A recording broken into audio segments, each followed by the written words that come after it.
What's up, Exiles? Act 4 has brought us some new skill gems. Today I'm going to be going over like a rough overview of how I think they'll fit into this current meta. These are all, speculations and predictions, but anything is subject to change. The first gem that we have is the Summon Flame Golem. A seething, crackling companion, the Flame Golem best serves a player who likes to fight in the thick of battle. Rather than joining his master on the front lines, this incarnation prefers to keep its distance, bombarding foes from afar with a powerful mortar attack. When engaged up close, the Flame Golem buffets enemies with a periodic wave of scorching fire. It can also expel a gout of steady flames when its other abilities are on cooldown. The Golem grants its master a global buff to all damage dealt.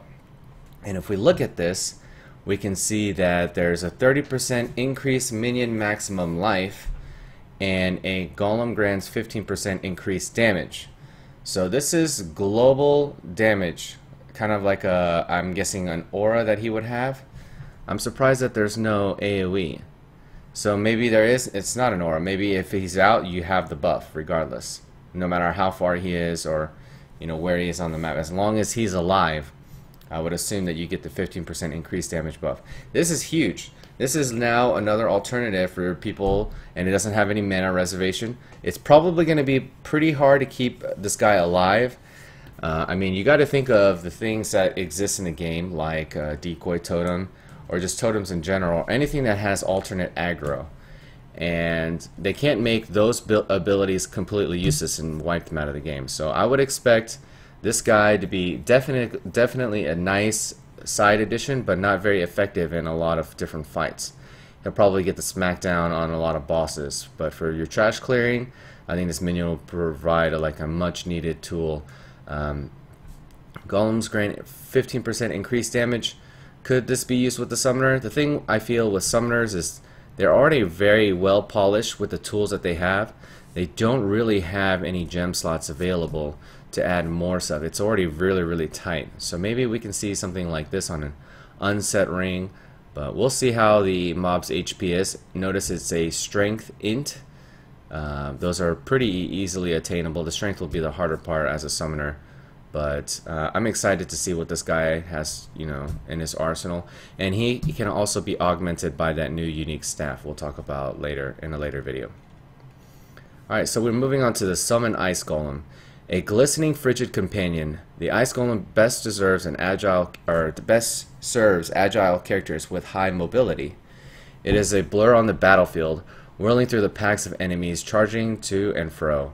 It periodically transforms into an icy turret, firing a barrage of serrated rime. The Ice Golem is the most damaging of the trio, striking down its foes with a powerful melee attack when engaged up close. It grants increased accuracy and a substantial global critical strike chance buff to its master. Now, we're looking at this. It's also 30% minion life. It's now a dex int combo. Very easy for accuracy crit based users to get enough dex. It might be a little bit harder for like a witch wander, but the Golem grants 20% increased accuracy and 20% increased critical strike chance. So that accuracy crit aura that rares seem to have, that green spiky looking thing, now players will have something like that. And from what I've seen in the videos, this guy does like a little barrage of icicles, and like when he charges and does a dash, he leaves like an Arctic Armor trail ground, so hopefully it'll snare them, or not snare them, slow them down and chill them just like Arctic Armor would. So pretty useful.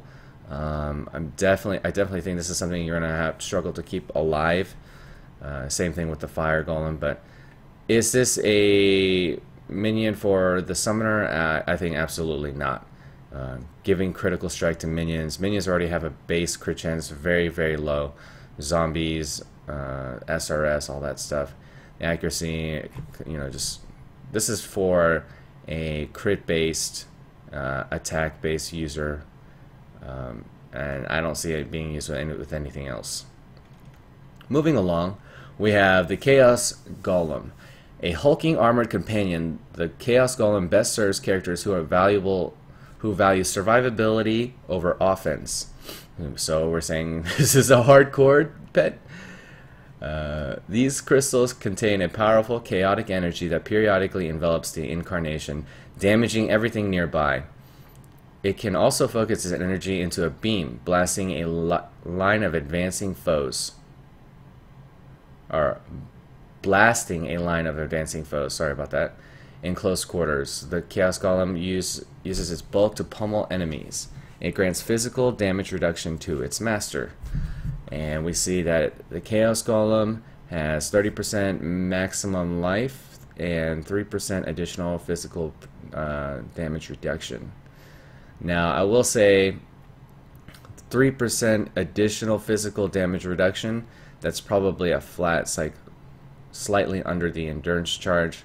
I don't know what this does at 20. This is a pure int golem, so it's going to be really hard for like a marauder or a duelist to be able to use this off, the bat at 34. But definitely very easy for the squishier shadow and witches when they level up. Very, very cool. It's nice to know that they got some tankiness. He does a chaos cascade. I would expect that to be like physical and chaos damage. We've seen that in the videos from the teasers. He has a chaos damage over time aura. I would imagine it's something like what's it called? A Death Oath, the Death Oath chest piece. And yeah, he's probably just overall pretty tanky. Probably has more life than the other ones. I'm not sure, but its job is to do AoE and provide more physical damage reduction. Rallying Cry. So now we're moving on into the war cries. This is something that I've always wanted to talk about. And let's go. Rallying Cry is a perfect new tool for a character who loves the front lines of combat. When uttered, the skill substantially boosts the damage and mana regeneration of the player and all nearby allies. The size of this buff is based on the number of adjacent enemies. All monsters who have hear the Rallying Cry immediately turn and attack the player who uses it. So this is a taunt and a mana regen and gives you 10% increased damage. Performs a war cry granting increased damage and mana regeneration to you and your allies. The damage increase is increased by surrounding enemies. Taunts all nearby enemies to attack the user. Shares a cooldown with other Warcry spells. Now that's the biggest drawback. You can only choose one Warcry. Alright, so the Warcry does 140% increased damage, and that's all damage per 100 nearby enemies. 2 mana regen per second, and 10% increased damage. So a very, very offensive Warcry. Probably we'll see a lot of this use in a softcore league. I'm guessing the other Warcries just offer much better defensive alternatives, but maybe not. Maybe this will provide you extra damage that you need for leech, or the mana regen you need to run high level AA, and maybe even a good swap for half regen maps. This might push you over. The entrance level of this Warcry is level 10, and it is a pure 29 strength node, or strength gem. The cooldown is 4 seconds. Mana cost 8. That's normal. Nothing abnormal in here. I definitely see. No, I don't really see this being used in PvP. Yeah, I don't really see this being used in PvP. Let's go back to the other ones. This Chaos Golem, probably not going to be used in PvP unless you play like a potential Poison Arrow or Degen Master, Chaos Degen Trapper, or anything that really uses vulnerability would I think this Chaos Golem would be excellent for. The Summon Ice Golem I definitely see being used in PvP, mainly because it provides both offense and defense. Putting chill on the ground does wonders in slowing your enemy and keeping him at bay, not to mention boosting your own accuracy, which penetrates through the enemy defense, and being able to crit more to get those diesel hits. This guy, I do not see any PvP applications really. It does a global increased damage, but I feel like, well, maybe people will use it in PvP if it's just the one gem. Keep in mind you're going to be giving flash charges every time this thing is killed, and his projectiles are probably going to be easy to dodge. Think of the Diablo explosions from the volcanoes, and just being able to move away. As long as you're running, he's not going to be able to hit you. But this guy is fast enough and drops the ground, chilled ground. Definitely can see some PvP usage there. It is worth noting that these will not be used in LLD, seeing as how they're level 34. But yeah, very nice alternative instead of, if you don't want to run a Animate Guardian, much better alternative in my opinion, because you can summon him many times, I'm assuming, in a PvP match. That could change, who knows. Abyssal Cry. Abyssal Cry is an ideal skill to use when you're surrounded or outnumbered. It blasts outward in a shimmering wave, assaulting your enemy's senses and driving them mad. Affected monsters are slowed in a direct proportion to their numbers. A deep malice temporarily takes hold in their bones, causing them to detonate violently if they're slain. Any afflicted by the Abyssal Cry lose all sense, mindlessly pursuing the player who uttered it. If we look at it, another pure strength cry.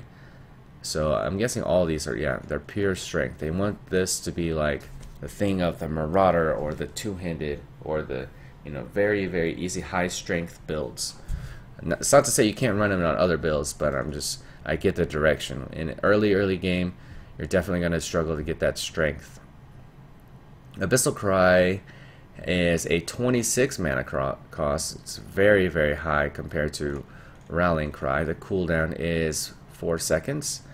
And let's see, 20% movement speed reduction, 0.6% reduced movement speed per nearby enemy.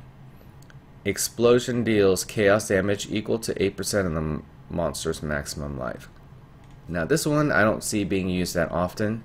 Overall, it's pretty hard to scale chaos damage to make it super effective and map worthy when we have all these other mechanics in the game and other builds like Shock, Proliv, and massive AoE heralds and things like that. This kind of simulates Herald of Ice, but in a chaos form, so it'll have 0 penalty on reflection. I do see this cry being used in PvP a lot. Being able to slow your opponent's movement speed is insane, especially when it comes to like melee versus melee. Not so much casters when they use Lightning Warp, but movement speed is everything. Being able to run, dodge projectiles, or I definitely see Abyssal Cry being one of the stronger PvP tools in this game. I kind of don't like the fact that the more mobs that are nearby, the more effective it is. It does even more like that. That kind of bothers me, but I feel like you need it more so on a boss. But we might be seeing some interesting boss fights where kiting. If you guys remember ever tanking with the DK and having a bunch of ads on a boss like Magma, or if you're in the Throne of Thunder, Throne of the Four Winds, and you have to deal with that herbalism platform where there's a bunch of skitters that just hit like a truck. So this might be a good guaranteed slow or snare. Another reason why I think this will be so powerful in PvP is because there's no curse that dispels it. So while you could use a Quicksilver Flask with adrenaline to kind of counteract the movement speed reduction, you can't dispel this. So before in PvP, people would always use Temp Chains to get to their opponent, and if you had curse immunity, the guy was just going to run fast for a long time. Or he could roll Quicksilver Warding Flask and just roll Temp Chains immunity for such a long time. But this won't be dispellable. It'll be like the Viper Strike stacks. We don't have flasks that do that. Alright, moving on to Vigilant Strike. Vigilant Strike is an unerring melee attack, dealing substantial single target damage with a huge defensive benefit. Whenever a player lands a blow with Vigilant Strike, they gain a brief boost of damage reduction called Fortify. Fortify reduces most incoming damage by 25%. Now, why does it say most? Regardless of the type of or origin, damage over time effects are unaffected by Fortify. Okay, so that's what it was. Damage over times are unaffected by Fortify. This is definitely going to be huge, huge, huge for taking down bosses, PvP. This is probably the most insane thing that's been added. A huge quality of life, and I believe in a teaser video we saw the Fortified Support gem attached with Whirling Blades. Every time he was doing Whirling Blades, he got the Fortify buff. Now, while this does a big, you know, this is the most damage you can get from any melee skill, this does have a cooldown of 4 seconds, but it can bypass it with an endurance charge. So much like Flicker Strike and Frenzy charges interact, where you can bypass a Flicker Strike cooldown by consuming a Frenzy charge, this is the same thing. Consume an endurance charge, be able to spam Vigilant Strike. And the thing is, it can't be evaded. That means your mob will always take the attack unless they block it. There's a very few amount of characters that have either acrobatics or block. But this also means you can't evade your own reflect. So I don't think that would be that much of a problem with if you build your character correctly and you already have the Fortify buff up. But damage reflection, Fortify is insane. Damage reflection, the only thing you could use this on Itsiri, great for an Itsiri kill. Maybe it's, you know, getting those resist and Fortify up is what you need to be able to face tank it, and this is definitely a game changer. I mean, 8 seconds on the duration is insane. It doesn't say how long the duration is on the gem for Fortify, but we've seen it in the teaser videos. It's at least going to start at 8. Alright, oh wait, here's this, speak of the devil. Okay, this is my first time looking at this, so. Fortify. The Fortified Support gem grants the benefits of the Fortify buff without commitment to a specific melee skill. Any melee skill supported by Fortify gains a modest boost of damage and grants Fortify buff whenever it hits. The Fortify buff does not stack, but refreshes to 4 seconds each time it is applied. Okay, so the downside is that when you use the support, you get 4 seconds. Okay, Fortify grants blah, blah, blah, without time commitments. Okay, so I wonder if the Vigilant Strike is going to give you an 8-second Fortify, and then the Fortified Support gem is going to give you a 4-second. If that's the case, and notice this gem doesn't say duration, so it's attack, support, melee. And this one is duration, attack, melee. So duration will probably extend the duration of the Fortify hit. Very interesting. I'll definitely get clarification once I get into beta how this works, but it could be very, very annoying to have to Whirling Blades or Leap Slam every 4 seconds. But I see that 25% increase melee physical damage. That's an increase, that's not more. Melee physical is a more multiplier, so is melee on full life. So those are going to be far better. But 100% chance to Fortify on melee hit. It's a very, very, very cheap gem. 110%. That's like nothing. Small increase, it's kind of like putting on a rustic sash and getting Fortify for whatever you bind it to. Can definitely see you using this on races if you find it, if you're so lucky. Again, this is not something that will be allowed in LLD, considering it's level 31. Vigilant Strike, on the other hand, looks like it will be allowed in LLD. So this will be your only form of obtaining Fortify. It's a level 4 gem. But you will also have to have endurance charges to spend if you want to use it, to spam it. So if he dodges it or blocks it, you're not going to get the Fortify buff. So good luck. You need to get some charges or endurance charges. Definitely will mix things up. Also, if you look at this gem, since it's such a high base damage, you may consider using like an Avatar of Fire type thing, where you can prolif, you know, a burn. Any kind of big heavy hitting large investment hit. Think of converting to fire and burning with it. Alright, so Bloodlust. Lay waste to your foes and delight in their gushing wounds. With the Bloodlust Support gem, characters deal massive extra damage to anything already suffering from a bleed effect. The catch with the Support gem is that you cannot apply the bleed effect or bleed directly with the supported skill. So clever interweaving of abilities is necessary. Bloodlust shrines in party situation where your allies are also causing enemies to bleed. So there will be a new shrine that's added that causes bleed on hit. But there's also a new support base, or I mean a new weapon base that we saw. It was a foil, I believe, that does 8% chance to bleed on hit. Let's look at that real quick. Yeah, see if we can find it. Alright, so the Maraketh weapons. Where was it? Yeah, so a small sword, 8% foil. I mean, an 8% chance to cause bleed on hit. And then in the passive tree, we have bloodletting, which is 6% here. And this one will give you 24% increased physical damage over time and 20% increased attack damage. That's all damage against bleeding enemies. Then we also have over here, I know you guys can't see the tooltip. Oh, you guys can see the tooltip. And we have another 5% chance to cause bleed here.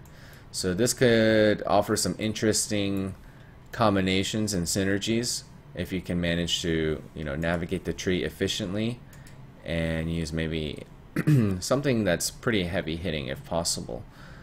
But the bleed on hit, you could use heavy strike. You could use cleave with conk effect. Not sure. It's going to be really hard to get AoE nodes to make the quality of life on that great. Maybe melee splash. Watering down physical damage is usually not the way you want to handle bleed. You want big, heavy hitting hits. Cannot cause bleeding. 40% more physical damage against bleeding enemies. This is definitely going to affect punctures. And the requirement is level 18. Holy moly. So this is like a puncture PvPer's wet dream. If you thought my bow character was strong in season 2, you'll definitely be seeing this. This is like, that's the problem with LLD bows, is even if you had a 6-link, there wasn't many very good options to scale your damage, but this would be an insane way to scale it. Level 18 with 125 mana multiplier. That is very generous. I'm curious to see what the quality on this is. But definitely, wow. They're gonna buff Puncture Trap even more with this. I mean, it's not gonna increase the initial hit after it's already landed. Once it bleeds, so say you throw a trap on Atsiri during the quad phase, that trap is then gonna cause Bloodlust on the target, and that your next trap after it will have it will be granted more damage, and thus thereby increasing the bleed. Very, very cool. Wow, wowie, wow. And some sword bleed builds I'm sure are soon to come. I'm definitely thinking about making a two-handed crit puncture or crit cleave with maybe Bloodlust and those new katanas or foils. Well, it all depends. We need to get the top end on the foils. Are notorious for being fast. They have great weapon range, the same as a two-handed axe, and their top end, low end are very, the disparity is really close. This one, it has a crit chance of 6%, so, and a good attack speed. Yeah, definitely will be experimental. I need to see the highest level 70 version of this small sword, and then we can, see what the mirror-worthy sword looks like, see how much DPS we can push, and yeah, hopefully you guys enjoyed this overview.